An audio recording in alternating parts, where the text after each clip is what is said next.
Hello दोस्तों, आज हम पढ़ेंगे प्रकाश का परावर्तन। तो इसमें समतल दर्पण द्वारा परावर्तन के बारे में जानेंगे।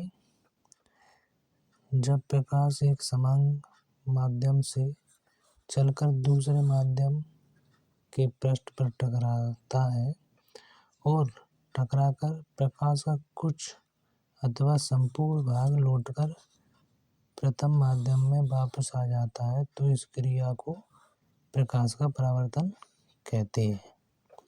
जो चित्र 10.3 में दर्शाया गया है, ये समतल दर्पण है और यहाँ पे आपतित किरण और यहाँ से परावर्तित किरण होती हुई निकल जाती है।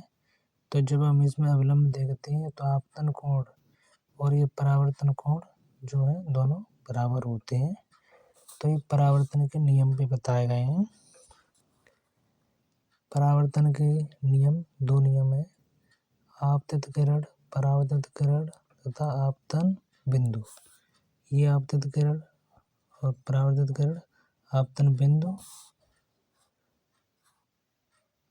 पर अविलंब तीनों एक ही पृष्ठ में होती है।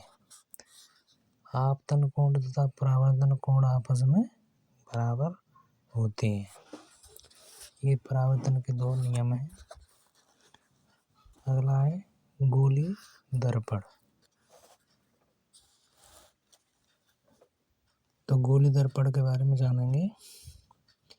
यदि किसी खोखले गोले को इस प्रकार काटा जाए कि उसके किनारे गोल हों तथा इस टुकड़े के एक पृष्ठ पर चांदी की कलई करके उसके ऊपर लाल ऑक्साइड का लेप कर दिया जाए, तो इसका दूसरा पृष्ठ परावर्तक पृष्ठ बन जाता है। इस प्रकार बने दर्पण को गोली दर्पण कहते हैं। गोली दर्पण दो प्रकार के होते हैं। पहला अवतल दर्पण और दूसरा उत्तल दर्पण। तो वे गोली दर्पण जिनका परावर्तक पृष्ठ दबा होता है अवतल दर्पण कहलाते हैं।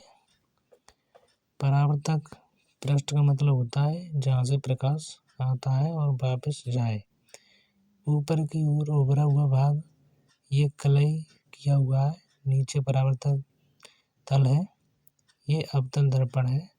उत्तल दर्पण के बारे में वे गोली दर्पण जिनका परावर्तक पृष्ठ उभरा हुआ होता है उत्तल दर्पण कहलाते हैं। ये उभरा हुआ है परावर्तक पृष्ठ और अंदर की साइड कलई है, ये उत्तल दर्पण है। अब गोली दर्पण से संबंधित कुछ परिभाषाएं हैं। तो यहाँ पे दर्पण का ध्रुव है पोल ऑफ मिरर। दर्पण में परावर्तक तल के मध्य बिंदु को दर्पण का ध्रुव कहते हैं। जो चित्र 10.6 में पी दर्पण का ध्रुव है। ये यहाँ पे आप देख सकते हैं कि जो ये पी लिखा है ये मध्य बिंदु है, यही ध्रुव है और इस जगह ये ध्रुव होगा। नीचे वक्रता केंद्र, अगली वक्रता केंद्र के बारे में बताया गया है। गोली दर्पण कांच के जिस खोखले गोले का भाग होता है उस गोले के केंद्र को दर्पण का वक्रता केंद्र कहते हैं।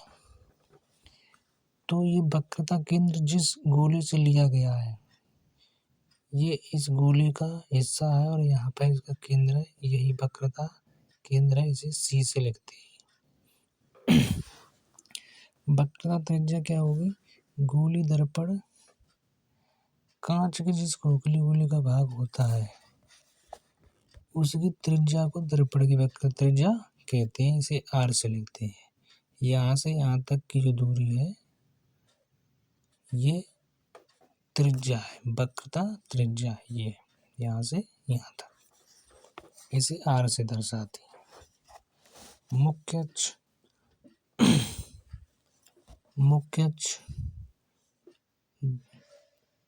दर्पण के वक्रता केंद्र तथा ध्रुव को मिलाने वाली रेखा को दर्पण का मुख्य अक्ष कहते हैं। जो दर्पण का वक्रता केंद्र है और ध्रुव को जो मिलाती है रेखा उसे मुख्य अक्ष कहते हैं। ये P और C मुख्य अक्ष है, यहाँ से यहाँ तक। अभिलंब को जानेंगे।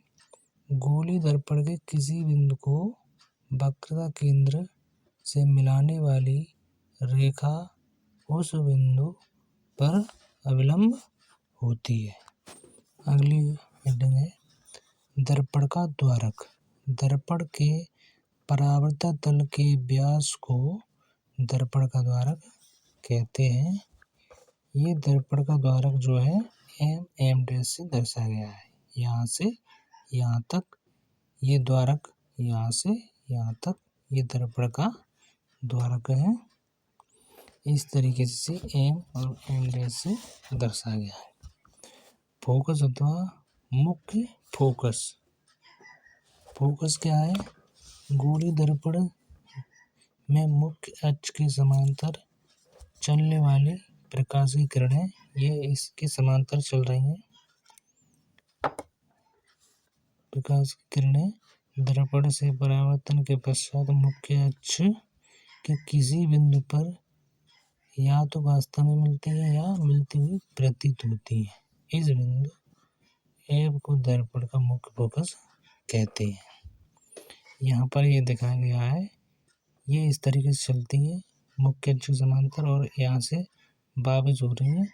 तो ये F जो है ये मुख्य फोकस है।